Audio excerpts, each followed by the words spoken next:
Yeah, we used to record in person, but then COVID. since Yeah. since COVID. Wait, was Stephanie's actually? It was Oh shortly no, after. it was Stephanie's was one of the first we did like remote.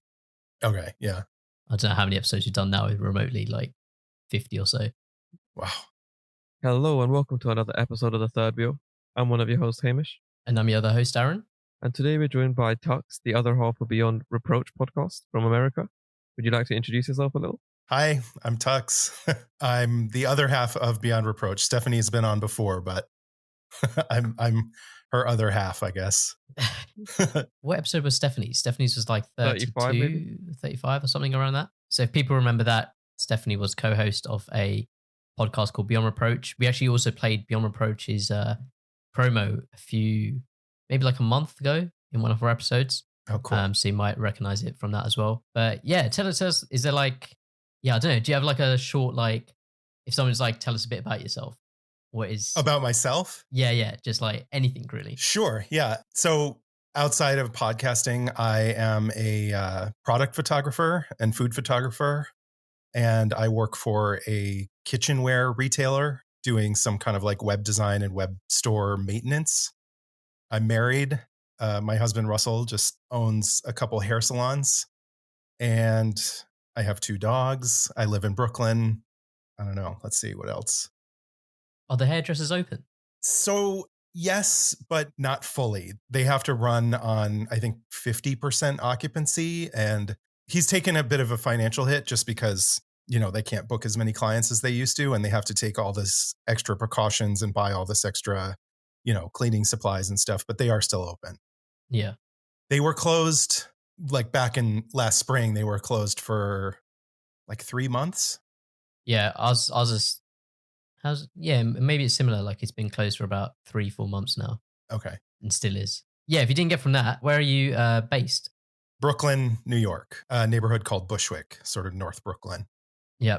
And you mentioned web design as well. I'm a like a web developer designer. Oh, cool. That's my full-time job. I'm not like super proficient at it, but I've had to sort of figure out how to do it just because I was tasked with building a new website when the store that I work for switched POS platforms. Yeah. But it's all like what I did was all through templates and then just kind of like customizing templates. No, but still pretty cool anyway. Yeah. But yeah, Beyond Reproach.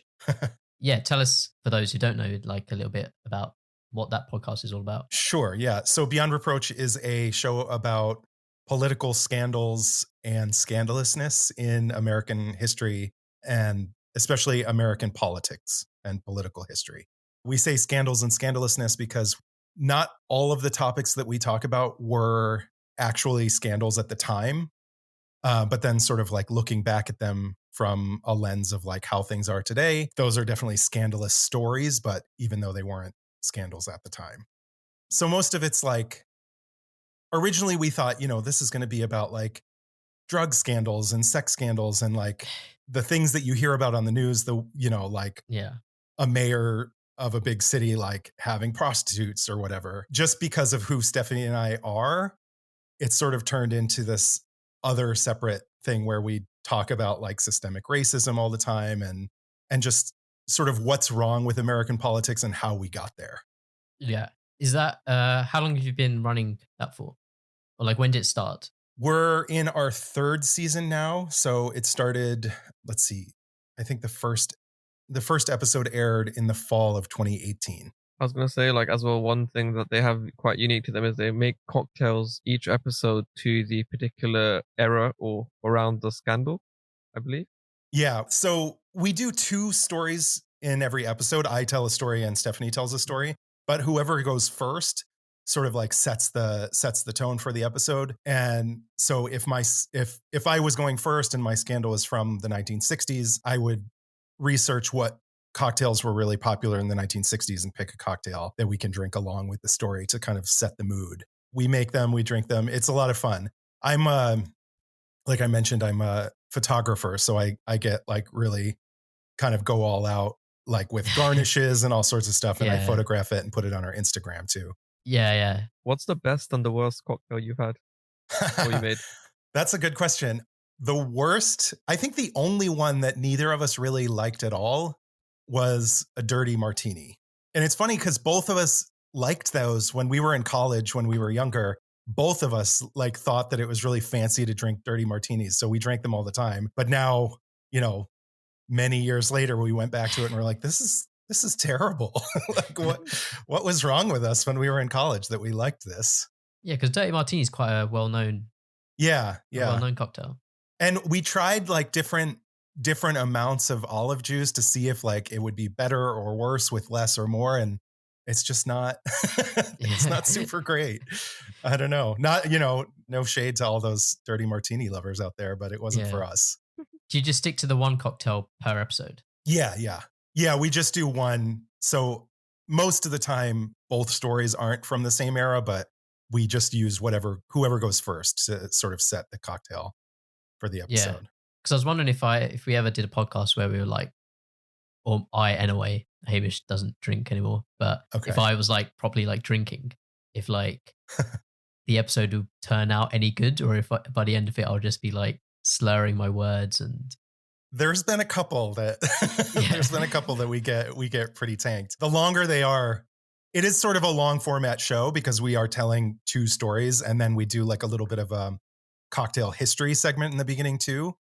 So some of them run pretty long, and by the end of those, there was one where Stephanie got really mad when we listened back to it because she was totally like messed up by the end, and now she's like super embarrassed and doesn't ever want to drink while we're recording. She's like, I'm only gonna have a little sip now. What episode was that one? Oh man, I have to think back. I believe it was this season, but I can't remember exactly what episode it was. Huh. Oh, it was our Halloween episode this year. So it would have come out in October of 2020. And it was funny because she actually knew a lot of details about my story. And she was so drunk that she was starting to like tell the story for me. I was like, I know details about this that you don't though, because I did the research. It's my story. Yeah. Yeah, it was funny. And then, Hamish said like your best one as well. That one was really good. It was called a monkey gland. It's made of gin and orange juice, grenadine, and absinthe. And Stephanie loved it. That's why she drank so many of them. There was also one that we did recently that's called a sidecar that was really popular in the 60s. Cognac and lemon juice and what else? Triple sec. And that was really, really good. The names of cocktails always they just seem really random. I don't know. Do you know is there any like relevance to them, or it depends on when the cocktail was made. You know, because we're telling stories from American history, some of the cocktails that we're making are from like 1820 and generally the older they are, the weirder the names are. There was one that we had, I think that was from the 1700s that was called a hot ale flip, but it had this like extra nickname that people called it a crambamble. Okay. Like, what the hell is a crambamble? And it was also a really weird cocktail. It was like brown ale, but you heated it up. So it was hot. Heated? Yeah. Okay. Brown ale with molasses and rum and an egg, like a whole egg whisked into it. So it was kind of like thick and frothy, but like sweet at the same time. That's nasty. It sounds gross, but it was actually really good. It kind of tastes like almost kind of like a flavored latte, like a gingerbread flavored latte or something because of the molasses. We both were like, this is going to be disgusting. And we took sips and we're like, oh, okay. And it's got I know the protein. Still, yeah, exactly. if you want to hit the gym. Did you also have the middle bit of the egg? I forgot what it's called, like the middle bit, the yellow bit. The yolk. Yeah, the okay. yolk. Yeah. Well, the other bit's the white, yeah. Yeah, you're right. Yeah, a lot of more modern cocktails, especially if a frothy cocktail like a sour does have an egg white in it, but this cocktail had the whole egg, the white and the yolk. It sounds really weird. I know that it sounds really weird, but it was surprisingly delicious. We ended up having two or three while we were recording. Have there been any that you've like had for the first time on the show and then you've been, okay, yeah, this is really good. It's going to be like my... Yeah, there's been a few. There's an old cocktail called the Vieux Carré that's from New Orleans. Okay. that has this like weird, like really specific kind of liqueur in it called Benedictine. That's like kind of hard to find and kind of expensive. So I have this bartender friend that ended up giving me a little bit in a jar from his bar because I'm like, I don't want to spend $40 on this like giant bottle of this liqueur that I need, an ounce of to make a cocktail. Yeah. And then we liked the cocktail so much that afterwards I ended up going out and buying a bottle of it anyways. Yeah, fair enough. No, that's cool. Was the cocktail thing, was that idea from the very beginning? Like, was that something you've always... Yeah, we did that from the very first episode. We ended up doing it because we kind of knew Stephanie and I are both kind of shy, quiet people usually, or we were before we started a podcast. So we're like, we kind of need to drink a little bit to sort of loosen up, and it'll make the show more fun for us to record and for the listeners if we're a little tipsy. But then I have a food blog and I love food history and I love to like research old recipes and stuff. So I was like, what if I did historic cocktails to go along with it rather than just sitting and like drinking a glass of wine while we're recording? Yeah. Because originally we were like, we'll just drink, and that's the extent of it. But the more we thought about it before we actually started, we're like, it would be really fun to do historic cocktails that match with each story. No, I agree. I think, as Hamish said as well, it does add like a really nice kind of unique kind of twist to it. Yeah. You don't have video, right? No, we don't. Yeah, we don't record video. A lot of people tell us that we should try and put it up on YouTube or something, but we are still kind of quiet, shy people, and we're getting over the first hurdle of hearing our voices. Even in the beginning, when we first started recording, we don't do our own editing. We have a friend that does it for us. And when he sent us the files back when they were recorded, we're like, this is so weird. Like, I hate hearing my own voice. We finally gotten over that, but I think seeing ourselves talking is just too much. Eventually we might get there, but for now. Yeah. Yeah. I think we're in a bit of a similar boat, but like more on the side, like, because we edit it all ourselves as well. Oh, okay. So then, and that's already quite long, editing the audio ourselves. So then editing video along with it. That's exactly it. Increase the workload a lot as well. If it was just like, if we just had to have a camera on and that's all it would be, we might want to do it, but to have to edit it along with the audio and try and make the same cuts and everything is just a lot more work. Or what about like videoing like how to make the cocktail kind of thing? That's a good idea. Cool. That could be a really fun way to incorporate some video without doing the whole show. Yeah. Also, there is possible that maybe like at the beginning, when you're about to sit down and record, you just take a sip of it together on camera and then use that as like your, in the post on Instagram you can have the second slide as like the second thing of the post. I don't know the Instagram term, so if anyone knows, just feel free to correct me. The second thing, you could just have it as that, like you're having that unique cocktail sip, and then that's like your second part of the post, maybe, or your third part, whatever it is. Yeah. That could be like quite unique. Yeah, that's a great idea. I like that. In the beginning, we used to do Instagram stories while we were making the cocktails, and we kind of stopped doing that, but we should get back into that at least. Yeah. We've actually been told by a lot of people that we should get on TikTok. Yeah. There isn't really much for us to TikTok, really, for just how our thing works. But I could see that being like quite a cool TikTok. Yeah. It could fit into a TikTok. Yeah. Stephanie just joined TikTok, with our podcast handle. But at this point, we're sort of just like lurking and watching other people's videos and haven't put any content out ourselves. Yeah.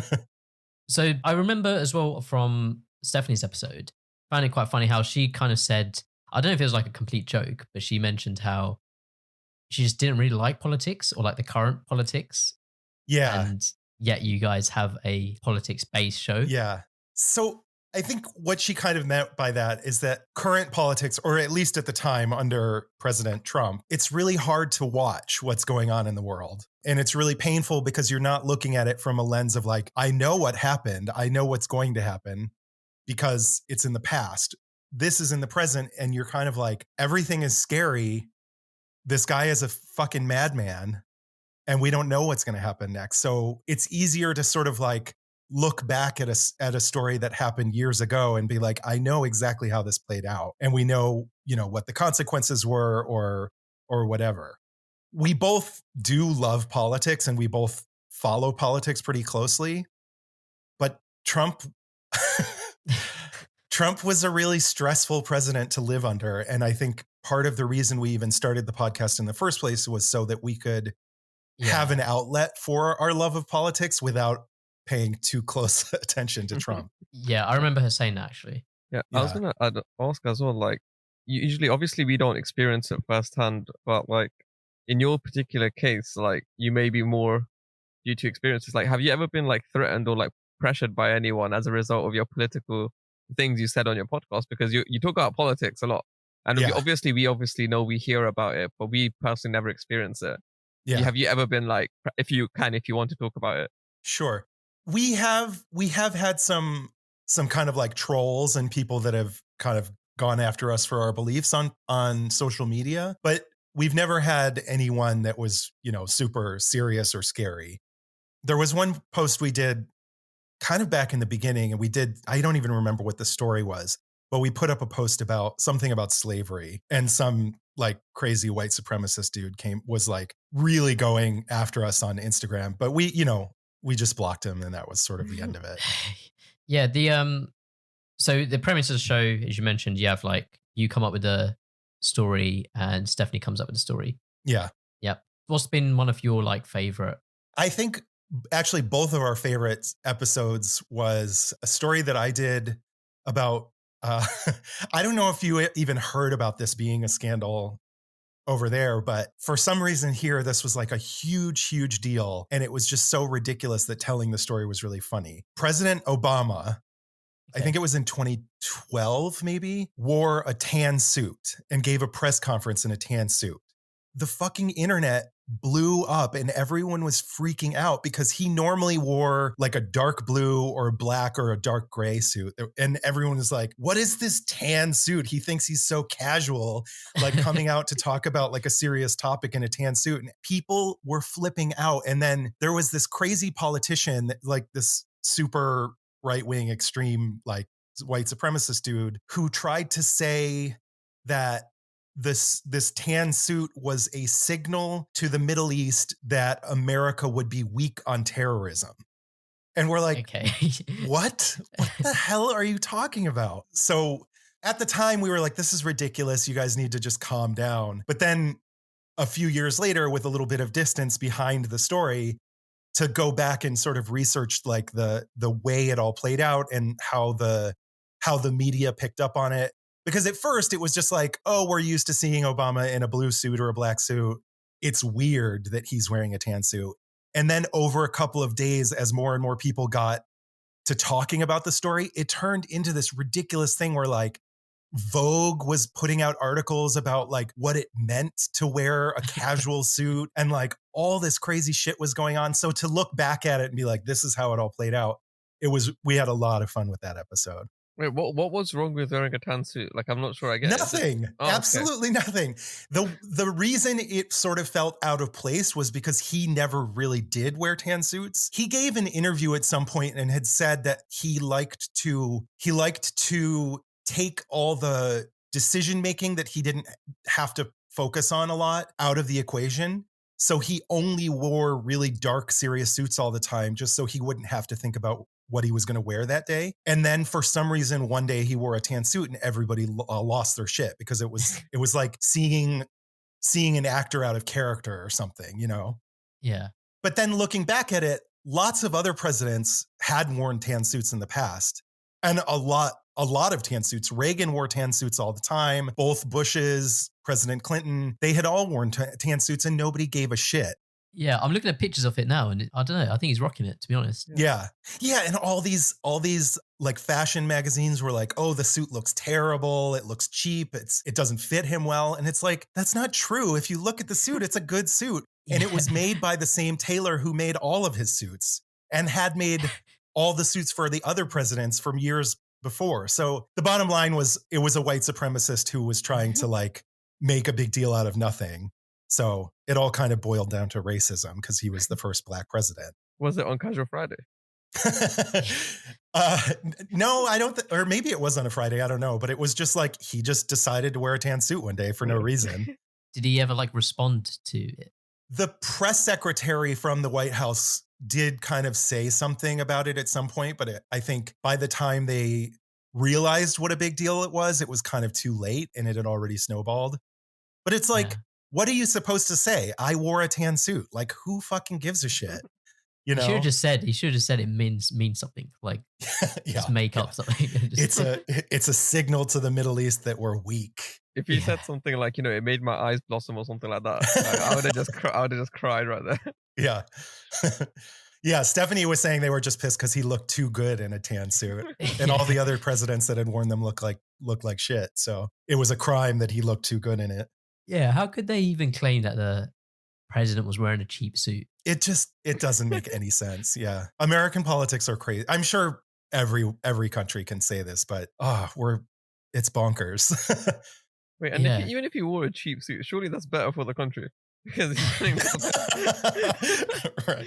Yeah, but I think a lot of it has to do with. I mean, this is kind of taking it in a heavier direction, but like straight white men have this thought that like whatever they wear, it doesn't really matter as long as they look professional. It doesn't matter what you wear. Whereas a woman has to put in so much effort to like look professional, but not too sexy, but not frumpy, and you have to find this like perfect balance of looking professional, but not provocative, and this and that and the other thing. And so there's a lot of power in that for men to not have to do all that. And then to turn it around and make the first Black president feel like he has to do all this work on his appearance to look professional and without being attacked for the way he looked was a way to sort of put him in his place. As you know, a lot of white people in this country have always liked to act like Black people have to be held at a different standard. Yeah. So it's sort of just par for the course in the way a lot of Black people are criticized about the way they look and the way they dress in this country. Several years ago, there was a whole thing in the news all the time about like Black men wearing saggy pants and how it was, it meant you were like in a gang or something. When really it's just like, that's just how they want to dress. Who gives a shit? Yeah. Like it's not, it doesn't really affect your life. Exactly. How anyone else dresses. Yeah. We mentioned it on a couple episodes in the past as well. Related to that. So if you want to check that out, one is from Dini, and one is by Olivia. Definitely worth checking out, I'd say. Cool. Yes, that's good. That's a bit of more for like, I guess, I know you spun it into, or not spun it, but there's a deeper meaning to it as well. That was kind of more for like a fun kind of, I guess, scandal. The show it's interesting because we like to try and have fun with it. Even if it's a really, really heavy subject, we try to find some sort of levity. The drinking helps. But there's, we've done stories about, I don't know if you guys know what the Trail of Tears is. Have you heard of that? Nope. Yeah, I know. It's American politics, especially in American history. The Trail of Tears, just really quickly, is this point in history where the states that were on the West Coast were trying to expand, or on the East Coast, I should say. The states on the East Coast were expanding westward. And at that point, there were a lot of Native Americans still living on the land. So the government basically, to like get them out of the way and make room for white people to settle those unsettled, quote unquote, unsettled areas, we just rounded up all these Native Americans and made them march like thousands and thousands of miles to some reservation way far away from where they had ancestrally lived. And a lot of Native Americans died along the way, women and children and elderly people. They made them march in the winter through snow. It was really, really dark chapter in American history. And Stephanie did a story about that, but we still, I think when we get into those really dark, sort of heavy stories, we try to find a way to make fun of the leadership that put those policies into place, just so that we can have something that we can laugh at. I think it's important to be able to tell those stories and not just want to be like depressed about it. Yeah. It's important to hear those things, but it's not necessarily fun to just hear it when it's super matter of fact and cold. So, but for your listeners, or even though the show is about American politics, and American history. Even if you don't care about politics, if you don't really love history, I think it's a really fun show to listen to just because of the way we tell it. I think there's some really important lessons that we're telling, but we do try to do it in a really fun way. And we're telling jokes, we're making fun of people. Yeah. No, definitely. People should check it out. So that probably means it's good time as any to play the promo you guys have made. Oh, cool. Karen, roll the clip.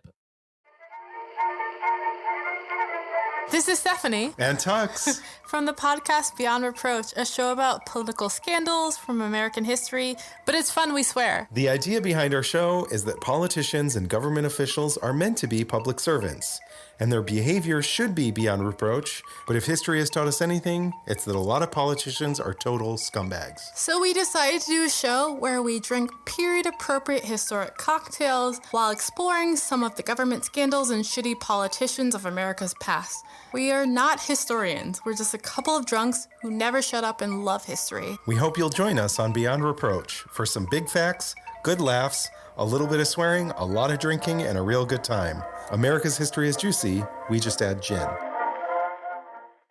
Yeah, have you had any kind of stories that overlap with UK politics at all? That's a good question. I don't think so. The only thing that I could say would maybe overlap a little bit is sort of like stories about when we were British colonies and talking about, having to pay taxes to England while we were here.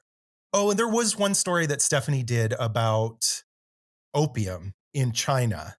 And she was talking about how most of the merchants that were importing opium to China were actually British companies at the time, but then Americans wanted in on it so we could make money too. Yeah. Do you guys have any like fun stories from British political history that could, if we ever did get to a point where we had like a guest episode with someone that wasn't an American, is there anything that would come to mind that would be a fun story to talk about on our show? I was thinking I don't know the history, so I wouldn't say I know anything pre 2005 or something anyways, but I know enough of some of the key factors, for example, that affected me. So I would keep those in mind. And one of the big ones I would say that is always good to kind of, you could probably make a fun out of it and, chat shit about it, would be when they upped the tuition fees for university from 3,000 to 9,000. Oh, wow. Because you could still make a joke out of that. I can't think of anything else off the top of my head, but that's the first thing that comes to my mind. You can still play on that in some way.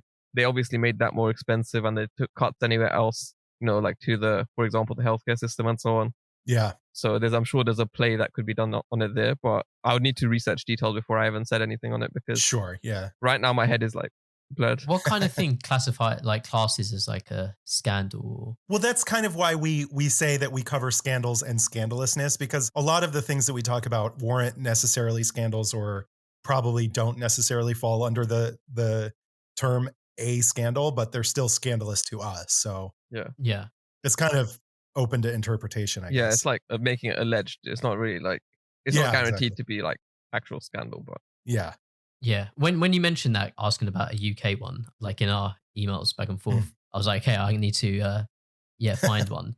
But then I actually realized I watched so recently, last few months, I've been really into watching just a load of biopic films and TV series that are retelling historic events. Yeah. I actually watched one, which I was Googling it, and apparently it is one of the biggest UK political scandals that there has been. Don't quote me on that. But the show is actually where it was on BBC iPlayer when I watched it, and it's called The Trial of Christine Keeler. And it's also around a guy called John Profumo. Have you ever heard of it? No. So I've got a bunch of notes for this. So you can ask me questions, but I don't know if I'll be able to answer them. Yeah. He was a British MP from 1940 to 1963. Okay. And he was appointed Secretary of War in 1960. Okay. And then a year later, he attended a party with his wife at a large estate, a very fancy, a lot of people in high places kind of thing. And at this party, a guy called Stephen Ward introduced him to a 19-year-old model at the time called Christine Keeler. Okay. And this John Profumo guy, he was mid-40s. And basically one thing led to another and they developed an affair. They started having an affair. Yeah. But at the same time, Christine Keeler was also in a relationship with a Russian spy. Oh, okay. I've got his name here, but I don't really want to. I don't think I'll be able to pronounce it. And yeah, so that was going on, but it was all kind of like hush hush. And then they ended the affair later on in the year. But a year later, after that, she was dating another guy who was like pretty violent, and she ended it because of that. And he ended up going to a house and firing shots outside a house. Oh, and then he got arrested. And from this, it gathered like a lot of press coverage. Like she was being like cross-examined and all that. And then the affair came out. She was having an affair with John Profumo, who was the Secretary of War. As that went on, she was then called into trial, but apparently then she just went missing. Whoa. Christine Keeler. She actually ended up in Madrid, but there was lots of rumors going around that, you know, John Profumo and all these people like sent her back into Madrid to like stay away and like not cause like any trouble. Yeah. Because there was a lot of like this guy called Stephen Ward who introduced John Profumo to Christine Keeler, the model. He'd introduced a lot of like people in politics to other like really young females. Oh, wow. And when that was going on in 1963, he denied having an affair, like in a statement, and Downing Street accepted it and everything. Then later on, Stephen Ward was sent on trial for prostituting Christine Keeler and other young women. Wow. And then it came out that this is pretty long. I wrote too many notes. She testified under oath that she had a relationship with Profumo. Stephen Ward also admitted it, that they both had an affair. And then John Profumo eventually then came forward and resigned. And in the meantime as well, Stephen Ward ended up killing himself from an overdose of sleeping pills. Wow. And she was actually, when I was watching the so it's like I think it's like a 4-episode or 6-episode series on BBC. And she was like Christine Keeler, the model, 19 years old at the time. She was like, the press hounded her. Sure, yeah. Really bad. And she was from like a really like poor family. I think her father left when she was like really young, didn't have a lot of money. But yeah, John Profumo had to resign. The Prime Minister then got a lot of like flack at the time, and he had to resign like a couple months after that. Wow. And then that's when Labour Party then, because that was a Conservative party at the time. Okay. And then the next general election, Labour came in. Huh. That seems to be like that's one that huge. comes up quite a lot. There's actually a movie on it as well. Okay. Called Scandal. Scandal. Okay.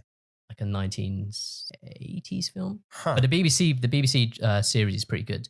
What was it called again? It's called The Trial of Christine Keeler. Okay. I'll have to look for that. That's crazy. Yeah. I'll have to see if you can get into BBC America. Oh, yeah. I was going to say as well, like, the thing is, these politicians, I don't understand why they can't find anyone within their, like, a certain age range or, like, close to their own age. Like, I don't understand why they have to go for people like minus 20 years. Like, please, like, come on, a little bit of control. Seriously. Oh, that's a pretty crazy story. A lot of moving parts there. When you said moving to Madrid, did they move her to Madrid during the trial? Or was this missing afterwards? So it was a trial of her boyfriend at the time. And she was then meant to go like on the stand. Right, I don't think they moved her. I think from what the documentary portrayed, her and Stephen Ward were just like, let's go Madrid. Huh. It wasn't like, they were the rumors at the time that they sent him to Madrid. But the kind of documentary kind of portrays it as like, they just didn't want to cause any more trouble. So they were like, okay, let's stay out of it. Let's just go to Madrid. Yeah. Which then just caused more trouble, like them doing so. Yeah. The other political story recently has been, have you heard of Marcus Rashford? No. I don't know if it's patriotic's the right word, but this is heartfelt. This is heartfelt from us. I don't know, Hamish, do you want to explain it? Or basically, I don't know. I think you would give a better detail. I'll miss parts in there, then I'm going to keep looping back. Basically, Marcus Rashford was someone who came up through not wealthy at all. Like, he was basically like working class background. He came up on free school meals. So like here, I don't know if you have it there, but here, if you're in a Loerzel background, you can apply for free school meals, and you get free school meals during school, so that you can obviously have your breakfast, lunch, and sometimes dinner. And also you get it during the holidays. Okay. And this is so that obviously the kid can get the nutrients. Oh, yes. I do know this story. Oh, yeah. My husband was just telling me this because I don't know where he heard about this, but we have some really good friends in London, so they must have told him, and he was telling me the whole thing. It's such a crazy story. Yeah. he like took pictures of what the meals that came actually looked like, right? And it was just like complete garbage. Yeah, so that was after. So that's actually quite late on in the. Okay. There's been so many back and forths between him and the government, and he's a footballer now, so that his full-time job is professional footballer at the highest tier. So like he's doing this all at the same time. And recently it was basically like he got shut down by the government in terms of trying to make the change happen from them. So it's just about, I guess, the people supporting the cause and trying to make it so that every kid can eat. Yeah. Right now, which is a bit sad, but what can you expect from a conservative government, I guess? Yeah. But yeah, the thing you were saying where he like took a picture, that was, they ended like that free meal scheme and then he campaigned to get it back like reinstated, which he did successfully. And then from that, that was what they were kind of giving out, those like meals that weren't I see. much money at all. I think they were saying it was supposed to be a £20 or £30 meal or food enough for the week or something. Yeah. But it was just like a few packet of crisps, a couple of bananas and stuff like that. Have you seen the bits and pieces where all of their food in the 10 Downing Street is basically like on the house or whatever, essentially? So essentially on taxpayer money, but they weren't and that's like £20-30 per meal realistically. But they weren't willing to do that for the kids for a week each. Instead, of course not. Yeah. And I was just like, there you go. But I'm sure enough of the people are hopefully going to keep sticking, by a lot of people will support Marcus Rashford throughout. So hopefully as many kids as possible can be fed, if not all. But fuck the government. Yeah. It's funny that you mentioned this. Stephanie actually did a story on our show about a guy named Fred Hampton because we have that same or a similar program here that kids can get food while they're at school. And now, because of COVID, they can go to the school and pick up meals. But our government didn't actually start doing that free meal program until after this guy called Fred Hampton, who was actually a Black Panther. He started collecting meals from grocery stores. They were going to throw away stale cereal or something. And he started collecting all this stuff and giving it to Black kids in poor neighborhoods that are going to underperforming schools. And basically turned out to show that the reason that kids were doing so poorly in schools was because they were underfed and they were having a hard time concentrating. So he was like, if you give a kid breakfast before they start school, then they do better. Their test scores are better. They can concentrate better in class. Mm-hmm. And then our government was basically like, well, if this guy's going to give these free meals to Black people, we're going to do it for everyone. We don't want to be showed up by this Black Panther, because at the time they were trying to paint the Black Panthers as this like scary, dangerous, like terrorist group, when in reality, they were just trying to uplift the lives of poor, underprivileged Black communities. Black Panthers they're still around, but they were really big in like the 60s. It was basically a civil rights group for Black Americans, but they had guns. They armed themselves because it's scary and dangerous to be a Black person in America. So they armed themselves, and then the government was like, look at these Black people that are running around with guns. They're these scary, dangerous terrorists, and we have to, make America fear them. When in reality, all they were doing was trying to like lift themselves up and campaign for equality, social and economic equality for Black Americans during the civil rights movement. But because they weren't strictly nonviolent in the way some other civil rights activists were, they were painted as dangerous and, terrorists, when that wasn't really what they were.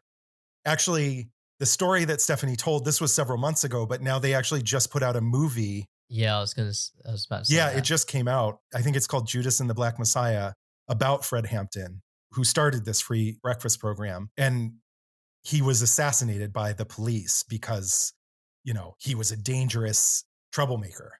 So that Stephanie tells the story on the podcast. But if you're interested, there's also that movie about it that I haven't seen it yet, but it looks really good. Yeah, no, I've heard really good things about it. Black Panther, I didn't know, like a year ago, Black Panther to me was just the Marvel film. Oh, yeah, same. Yeah. I watched, what is it? The Trials of Chicago 7. Mm-hmm. And it was the founder of the Black Panther, Bobby Seale, was like a character in it. Okay. I haven't seen that. I'll have to check that out too. Yeah, no, that's a good film to watch. I think it's on Netflix. Yeah. Any other things you want to like mention about Beyond Reproach? Oh yeah. So we're on all the major podcast platforms were called Beyond Reproach. We called it Beyond Reproach. I don't know if that is like a phrase that as well as we, that's sort of a common phrase here. It basically means like somebody that like they're doing all the right things and they're as good as they possibly can be. And that was sort of the reason that we called the show Beyond Reproach, is because in our minds, politicians should be public servants and they should be better than, just some like random guy off the street. But in reality, a lot of politicians are garbage, so, and like doing really horrible things. So the show is like, politicians should be beyond reproach, but they're not. And history shows us that they haven't been basically since the beginning. Yeah. People can find you like everywhere pretty much. Yeah. We're on all the social media platforms. I think most of our handles are Beyond Reproach Pod. Okay, cool. Yeah. All links for that will be in the description too. Cool. We're most active on Instagram, but we don't really do anything with Facebook, but I think all of our Instagram posts like automatically post to Facebook. Yeah. That's the same with us, really. Yeah. Yeah. So one of the big political stories over the last like 6 months or so has been the general election and the Biden versus Trump, stop the count and everything like that. Oh my God. Yeah. Stop the count, stop the steal. Yeah. How's that like? Just, from here, it's kind of like we're watching. Yeah. Everyone was like, hey, we're like, okay, we're bad, but we're not that, we're in America. That's kind of how you see a lot of things on like Twitter or whatever. Yeah. How's it? Yeah. Being there. It's been a lot. It's like watching a soap opera play out over a long period of time. It's been really stressful not knowing how it was all going to play out, but thank God Biden won fairly and legally. He got more votes than Trump. Like that's all it takes. But so Trump had kind of set this up, and he's been saying this since before the election even started. He's been telling people that if he lost, it was because the election was stolen from him. Okay.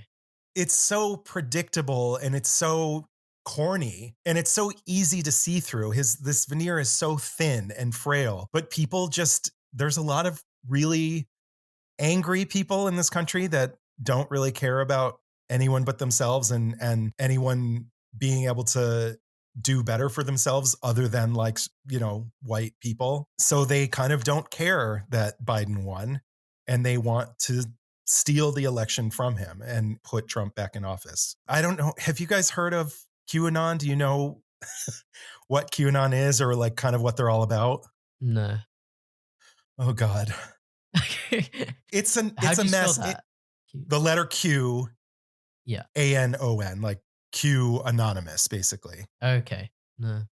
It doesn't even sound real when when you talk about it. Basically, they're this sort of like right-wing conspiracy theory group that only functions on the internet. They don't really have. There used to be somebody that was doing these like drops. They called them drops of information.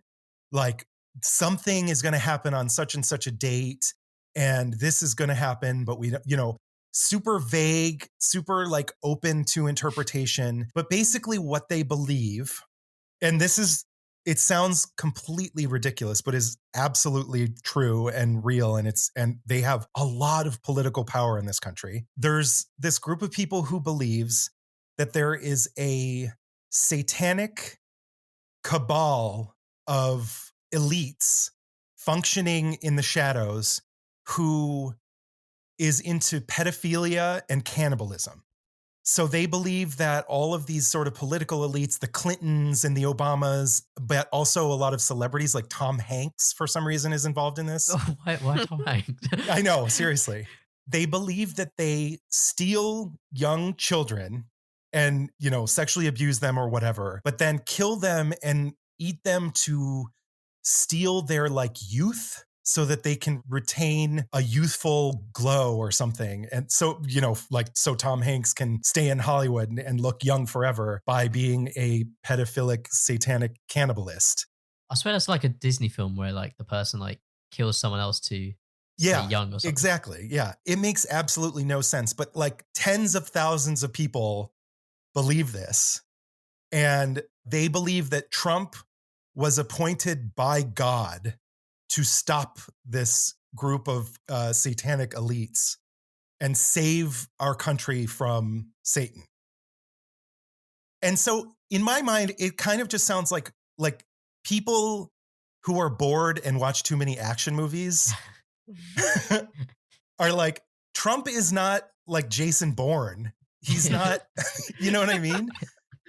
It just doesn't make any sense to me, but that's what they think. Trump is like a superhero 007 kind of a person, and he's gonna round up all the cannibals and pedophiles and put them in jail and kill them. And they, like, these people believe that there are what's the word I'm looking for? Clones.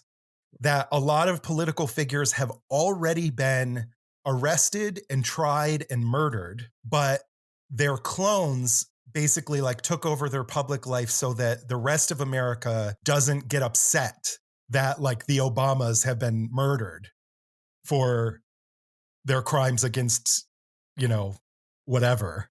Isn't this ironic? Because I swear Trump is known to be a nonce, and they just buried it like that news.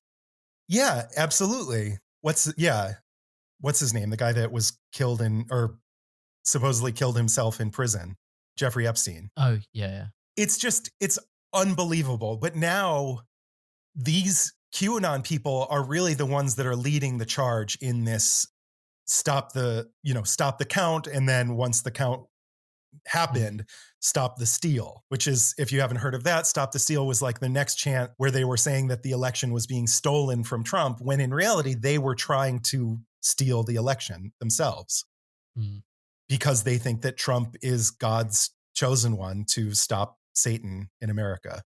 Yeah, that's crazy. I've Googled it, and they've got such a big Wikipedia page. This QAnon. It's huge. There are so many weird little subgroups and different people believing different conspiracy theories. A lot of like flat earthers are also QAnon people, and they also believe that COVID isn't real and that it was just created by the government to control our minds and stuff. Have you seen the recent? I don't know if it's how much factual it is, but I've seen it article covered on BBC and Indian news channels where COVID supposedly came out of a lab.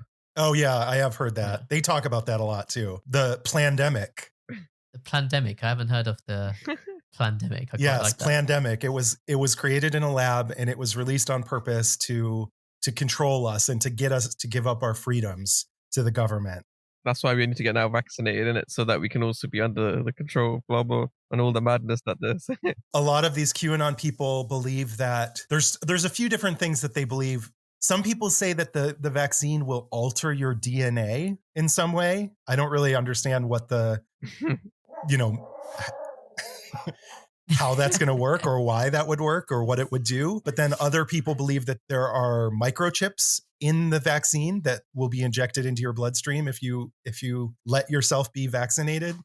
And then, these QAnon people are mostly white supremacists and mostly heavily armed. And it's really scary and dangerous. And they're sort of like the ones that were leading the charge when Trump had his like failed raggedy ass coup attempt a few weeks ago here. Well, I'm not sure when this episode will come out, but back in January. Yeah. You know what's mad? Yeah, I did read a lot about like if it was black people doing that for Black Lives Matter, they would have just shot them because they didn't let them get close. Oh, 100%. Yeah. I was like, man, this is just a sad reality of this whole. It's fucked up, but it's totally real. Like when peaceful black protesters were in DC, you can Google and find photographs of the intense police presence and National Guard presence protecting the Capitol from people who are there just to march, had no weapons, had no ill intentions, versus this group of white crazy people with guns that showed up, and no one was there to protect anything. They just let them in. Yeah, I saw there were videos like flying around online where when they were like storming the Capitol, some policemen were like actually like helping like them opening get downstairs the gates for and them. get upstairs. It's because a lot of people within the government believe in Q and are active members. We have people, elected officials in Congress who believe this and are active in the QAnon community.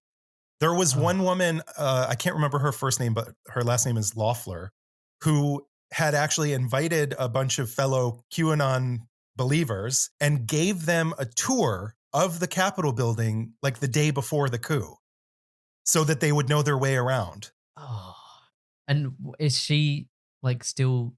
She's still there? in office. She's still there. Nobody's done a single fucking thing about it. It's madness. This is why a lot of us have to stop just acknowledging politics and just know the key facts when they happen, because there's not much we can do. Yeah, exactly. I know.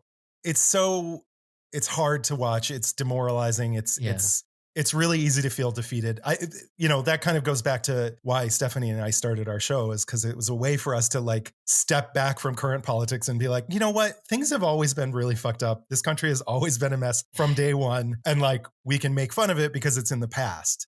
But the things that are going on now, I don't know. There's been some crazy shit that has happened here in the past too. There was a story that I did once on the show right before the Civil War. I think like less than 5 years before the Civil War. There was a senator in Congress who gave a speech against slavery.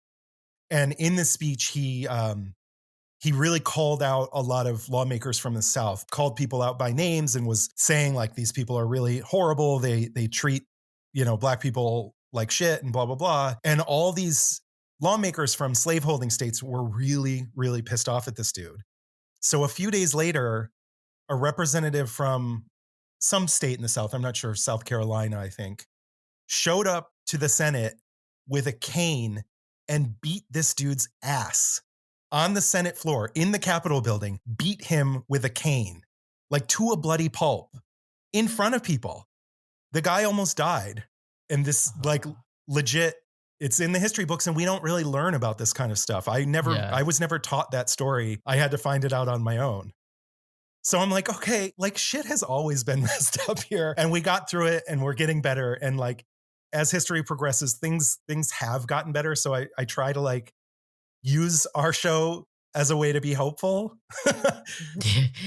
Yeah. But I guess, as you say, it's hard. Yeah. But yeah, Biden is in office now. Yeah, I was going to say on a maybe a better note, Joe Biden, were you more in a camp where like, I saw a lot of people, it's kind of split where they're like, okay, he's great. And then he's also like, he's not great, but he's just better than Trump. Yeah, he's not my favorite. Yeah. He's not my favorite option. He's not the person that I voted for in the primaries, but he is 100% absolutely better than Trump. It's like apples and oranges. I think that there were better options, but that's in the past. He is the president, and he has been doing some really great things. He's actually surprised me. I was not super hopeful that he would be doing all these great things so quickly and so swiftly, but he has passed some really major legislation just in the past few weeks. What are some, could you name some? You have like the first 100 days, which is they're supposed to like outline. Yeah, they're trying to. Well, Trump basically didn't do anything about COVID. Like we were just running around like doing whatever the fuck we wanted. And it was up to states. Thankfully, I live in New York State, where the state governor takes things very seriously here. So, we got our numbers. New York City was really hard hit in the beginning, but we got our numbers down really quickly. And we've sort of remained relatively low compared to the rest of the country. But as the vaccine became available, Trump like got some doses, but he was given the opportunity to buy more vaccine and was like, nah, like they didn't vote for me. Fuck them, basically. So thankfully, Biden is now buying a lot more of the vaccine. I just read that he just got a deal to get 200 million doses like very soon. So the plan is that we're supposed to, within the next couple of months, it should open up so that regular everyday people should be able to start accessing the vaccine soon. Yeah. Why do they have that? So like Biden won the election back in November, yeah. But he doesn't come into office until January. It used to actually be longer. The gap between election and inauguration used to take longer. More than 100 years ago, it used to be in March that you would take office. So Biden still wouldn't be president if we went by that rule. I think it's just to give time to count and officially like designate all the votes and everything. But it's also to give the old president time to like transition out and the new president to transition in. There's supposed to be like a method that this all takes place. The incoming president has a transition team that works with the outgoing president and his team to sort of like take power slowly and put everything into place and take time to appoint new cabinet members and all this kind of stuff. It played out a little bit differently this time because Trump refused to admit that he lost. Yeah. So his team refused to work with Biden's transition team. So it was a little bit messy this time around. Yeah. Yeah. I bet it's probably, one of the rogue occasions where. Yes.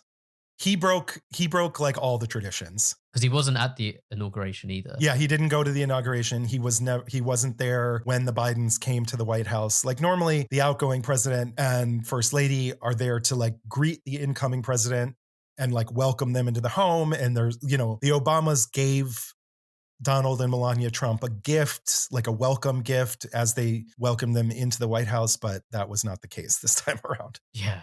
Yeah. You mentioned there as well, like all the COVID stuff.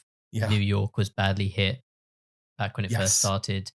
And I believe actually when we had Stephanie on, she mentioned either you weren't feeling well at the time or... I had already had it. Yeah. I had just gotten over it. But when she recorded with you guys, I had just gotten over it. I had it back in March of 2020. I had it. It wasn't super bad. I did have a little bit of trouble breathing when I was sick, and I definitely felt like shit. But it wasn't ever serious enough that I needed to go to the hospital. But the one thing you hear a lot about people losing their sense of smell when they have COVID. I did lose my sense of smell at the time, but then after I recovered, probably like 3 or 4 months after I recovered, I lost my sense of smell a second time. And then it took a month or 6 weeks or something, and it eventually did come back again. And now, like currently right now, almost a year after I had it, I lost my sense of smell a third time. And now I'm dealing with something called, I think it's called like parosmia or something. I can't remember the exact term for it. But basically my senses are distorted and I smell a lot of smells that aren't actually there. Like foods that should smell one way smell like something completely different. Things, especially minty things and really herbal things like toothpaste. And I didn't even realize how much mint scented stuff I had in my life until this started happening to me. But I use a mint scented hand soap and dish soap and body wash. All this stuff had mint and it all smelled really, really intensely like mildew to me. Like brushing my teeth made me want to vomit. It was so disgusting. And then things like coffee and chocolate and alcohol all smells really chemically and kind of gross to me. I've actually read quite a bit about it online. There's a lot of articles you can find about this, but a lot of people are having these same symptoms and people, for whatever reason, it's all bad smells, but people are smelling like meat smells like chemicals and paint and all sorts of like these really horrible, awful smells. And like people just don't know what to do with themselves. So if you smell like chemicals, would it then smell like the opposite? Like no, it still smell bad. When it first came back this now third time, at the same time that I was having these like distorted scents, there were also a lot of things that I couldn't smell at all. So the only smells that I could smell were these really awful like mildew and chemical kind of smells. But eventually my sense of smell has started to come back, thankfully, but the bad smells haven't gone away. Was it just smell? Was it also taste? Well, your sense of smell sort of dictates, like hand in hand. Yeah, they go hand in hand. So like my actual taste buds never changed. Like I can taste salty, I can taste sweet, I can taste sour, and I always could throughout all three of these times where I lost my sense of smell. Those senses never went away. But, so much of what you think you're tasting actually comes from your sense of smell when you're eating things that, flavors that you taste like chocolate and that kind of thing. It's actually coming from your sense of smell. Like, because I haven't been in that situation. Like how, when you say you lose your like sense of smell, you can't smell anything. Like what does that feel like?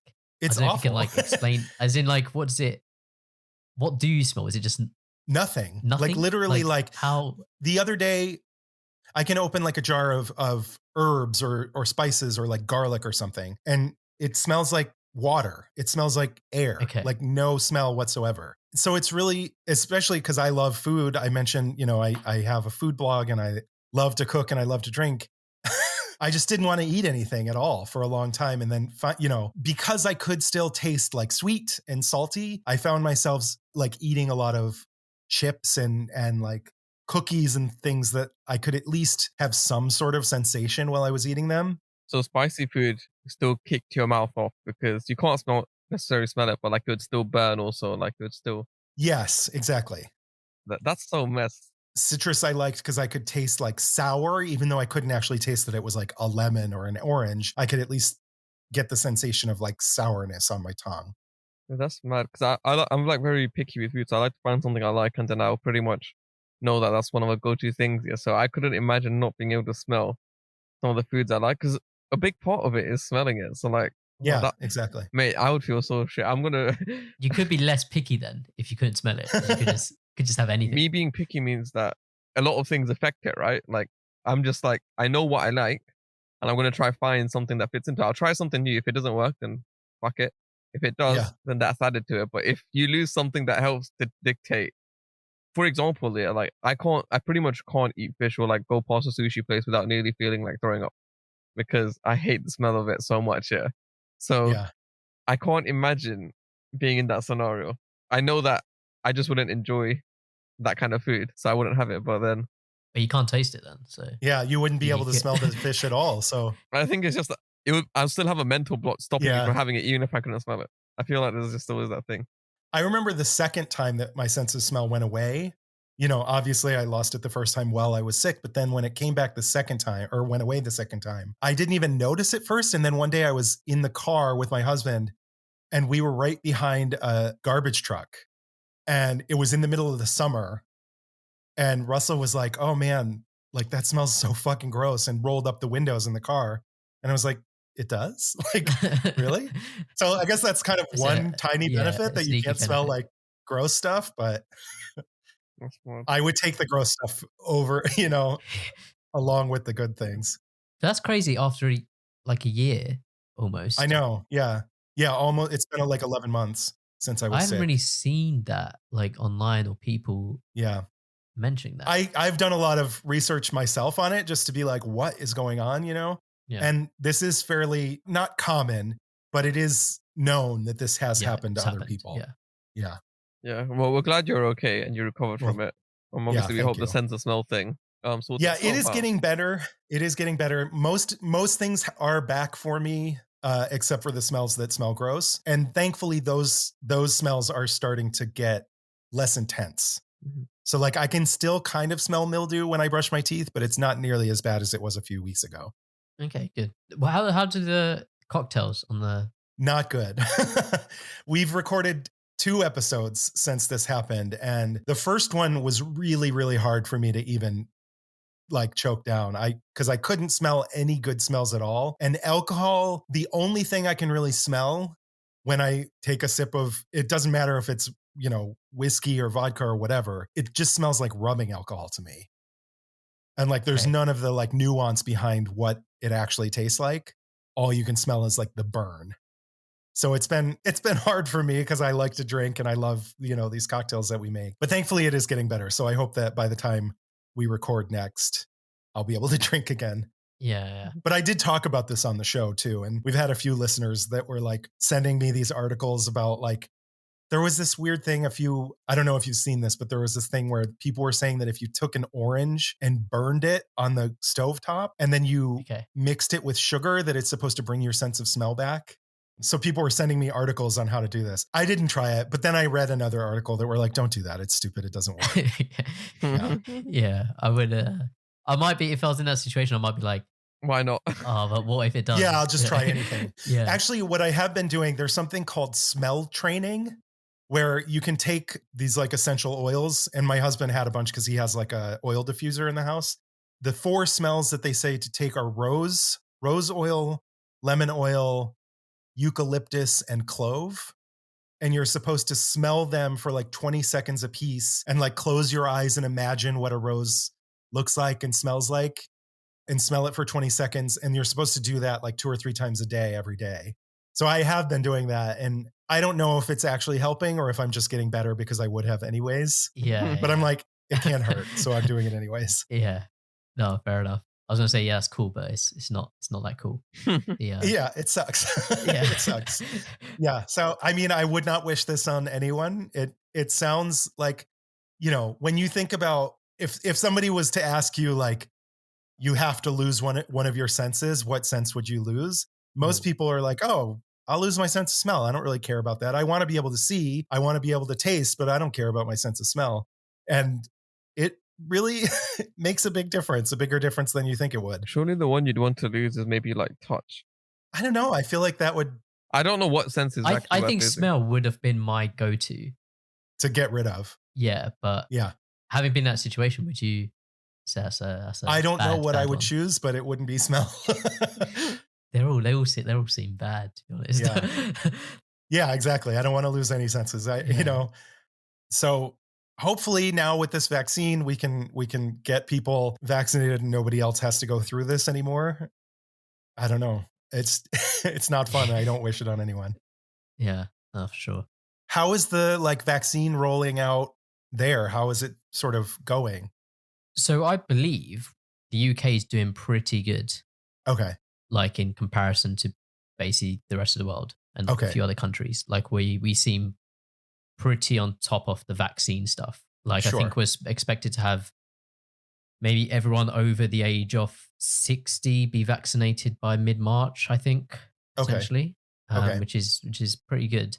Yeah. What about the US or in like particular? Oh, we're not, you know, we had a real sort of serious lockdown way back in March of 2020, but we haven't had anything.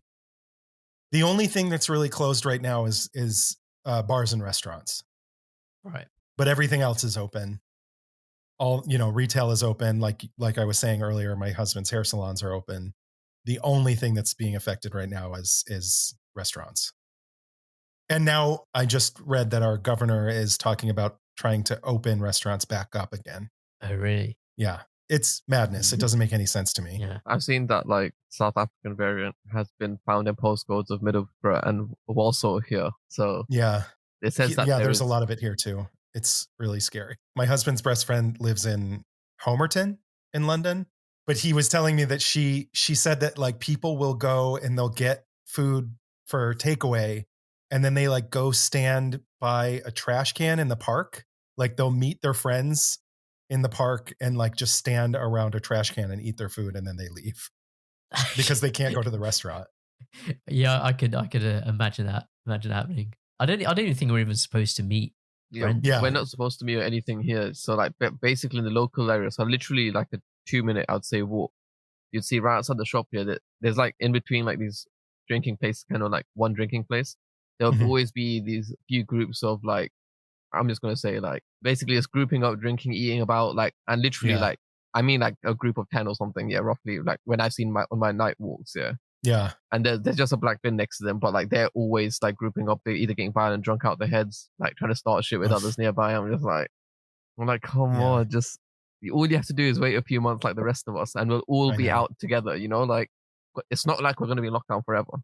But the shit you're doing is prolonging our fucking lockdown. Exactly. If everybody just followed the rules and everybody stayed home, it could be over. Well, maybe not over, but it would be a lot better. I don't even think it's about rules. I think it's just common sense. Like people don't seem to have it. Like, and it's so sad. That's why sometimes I wish if I wasn't in my local area, I feel like it would maybe look a lot better. But in my local area, I'm just surrounded by stupid people. Like, that's how I feel. Cool. Yeah. And anything else? Either for you? I think I'm good. Yeah. Yeah. So we end each episode with like some final questions, a call out, and then a shout out. We start off with final questions. First one is one thing you wish you would change in the world. Yeah, that's a good question. I think if I could change any one thing about the world, I would make people more empathetic towards others and give people the ability to see things from somebody else's perspective. I think a lot of the problems in the world, especially in America, but I'm sure worldwide, come from the fact that people don't try to see things from somebody else's perspective or don't care about somebody else. Things, racism, things like homophobia, transphobia, income inequality, and even the way COVID has been handled here, I think really comes down to the fact that people just don't give a shit about anyone but themselves. And I think that if I could change that, the world would instantly be a better place. No, yeah, I like that. Yep. And the second one is you're on death row. What's your chosen 3-course or 5-course meal with a drink? Let's see. I love food, and I like really fancy food. I like going out to fancy restaurants, but if it came down to my last meal on earth, I would want really old school Southern comfort food. I want fried chicken and buttermilk biscuits. I don't know if you guys have biscuits there in the way that we have them here. No, it's a bit different. Yeah. I know a biscuit there is sort of like a what we would call a cookie. When you say buttermilk, I've heard Christian T was talking about this buttermilk Southern fried chicken place somewhere in London. And he says it's got here. When we go there, you're not going to want to go anywhere else. I'm like, we'll go there one day. I don't know when, but we'll go there. But I don't know what buttermilk Southern fried chicken. I don't know what that even means. So buttermilk is it's a cultured dairy product, kind of like a yogurt, but thinner. It's an old school thing that where when people would churn their own butter and make their own butter at home, you would let the butter or the milk and everything sit out for a little while, and the natural cultures in it would sort of ferment it a little bit. And then you would separate the butter fat out, make butter with that. And then whatever was left over was called buttermilk. And it gets kind of thick in the way kefir is, like a drinkable yogurt almost. It kind of tastes really nasty on its own, but it's really good for baking. It makes really good fried chicken. It makes really good biscuits and really good cakes. Yeah. But a buttermilk biscuit, I think the closest that I can think of that you would have there, it's almost like a scone. Yeah, it would be. Yeah. But it's they're lighter and really, it's super, super fluffy and buttery. Yeah. I also, unfortunately, I can't really taste it right now, but I love chocolate. So I would want to have chocolate cake with it. I was going to say any drink as well. I guess if it's my last meal, I want a cocktail. I want a whiskey, an old fashioned. Yeah, awesome. Third and final question. This is one we ask every guest, the same one. This is kind of named after the show. What's been your most memorable third wheeling experience? So that could be if you fifth wheeled or seventh wheeled, or it can be if you third wheeled or if someone else was third wheeled you, anything. I would say it's when I was younger. I remember when I was, I don't know, probably 10 or so. I had an uncle who was young. He was much younger than my mom. So he was closer to my age than he was to my mom, but he was older than me. He was probably 18 at the time. Mm-hmm. And he had this girlfriend, and I really liked her. And I thought she was so cool that I always wanted to be around whenever she was there. I lived right next door to my grandparents at the time, and he lived with his parents. So I would spend all my time over there, and he would have his girlfriend over, and I'd be like, "Oh, hi, Heather." And I would want to go up and be in the room with them when they were trying to hang out. And clearly my uncle is like, "Get the fuck out of here. I want to make out with my girlfriend or whatever." And I'm like, "Hey, let's listen to the Spice Girls. Let's, Are they still together? No, they haven't been together for forever. But yeah, I remember very distinctly being like, why is my uncle acting like he doesn't want me around right now? I don't get it. That's a funny one. And the next section is a call out. It's basically a nomination. You can nominate one or many people to hopefully be a guest on our podcast in the future. Is there anyone you have in mind? Yeah. So I have this friend, Philip, who is actually a drag queen in Dublin that goes by the name Victoria Secret. Okay. Or just Victoria. Yeah. Yeah. And he has a podcast too with another drag queen friend of his. And their podcast is called Petty Little Secrets. Oh, okay. And I think he would be a really fun interview for you guys. I don't know how much you guys know about gay culture and drag culture and that kind of thing. But I know that the UK has its own drag race now. So Victoria's been trying to get on it, I guess, too. So. Oh, really? Okay. Yeah. Oh, that is a hilarious set of play on words. I rate that. Yeah. Yeah. He's a lot of fun. And he has his own podcast, so he can talk. I think he would be a lot of fun for you guys to interview. Yeah, awesome. We'll tag him in the episode when we release it. Cool. And last bit's a shout out. So basically anything you want to, just tell our listeners to like check out, now's the time. I mean, this is, I guess, selfish, but like I've already been talking about my own podcast, but if you haven't listened to it, you should check it out. It's a lot of fun. Even if you hate history and think politics and history is boring, it's fun to listen to. And check out that movie, Judas and the Black Messiah. Even though I haven't actually seen it yet, it looks really, really good. Hamish, anything? Yeah, I got a few songs. I'll just track them all onto the playlist. There's Cancelled by Slowtie and Skepta. There's the Edna album, Deluxe by Heady One, that just released recently. There's a song with JME featuring Frisco, Shorty, and a few others called The Beta Sound, and a P Money song called Trouble featuring Silencer. Cool. And I'm going to shout out basically just Stephanie's episode with us. So if any new listeners are listening, go check out Stephanie's episode as well. We talked about Beyond Reproach on that as well. And like we did some like UK versus US stuff and we talked about music as well. And like, a bunch of other stuff too. Yeah, if you liked this, go check that out too. And yeah, I think that's pretty much it. Thanks so much, Tux, for coming on. Yeah, thank you for having me. This was a lot of fun. No, great. And yeah, hope everyone else enjoyed it. And I guess we'll just speak to you next week. Great. All right, see you guys. Have a good day. In a bit. Bye. Bye.